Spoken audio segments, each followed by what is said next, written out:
A judgment in a landmark defamation trial says Australia's most decorated living soldier lied to cover up his misdeeds and threatened witnesses.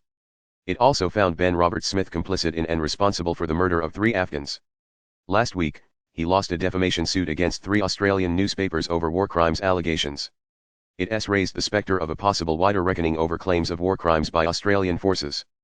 On Thursday, Federal Court Judge Anthony Bisinco threw out the former Special Forces Corporal's case against The Age, the Sydney Morning Herald, and the Canberra Times. Robert Smith claimed the papers ruined his life by their reports that he had broken the moral and legal rules of war. The judge delayed releasing the reasons for his judgment until Monday, to allow Australian authorities time to ensure it did not inadvertently divulge national security secrets. But Judge Bisinco found the claims that Robert Smith had murdered unarmed prisoners and civilians while serving in Afghanistan were substantially true.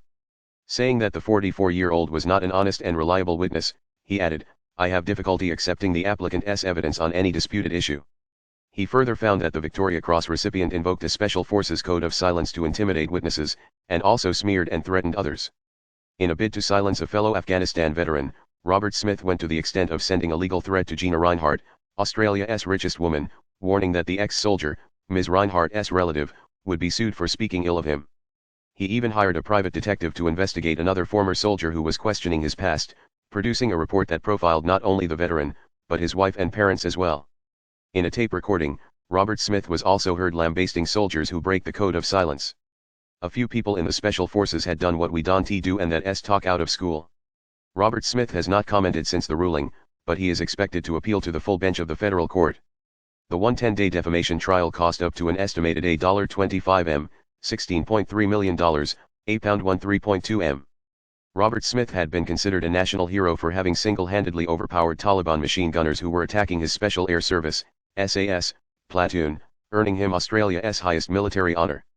He was appointed to high-profile executive positions and received a string of accolades, even being crowned Father of the Year in 2013.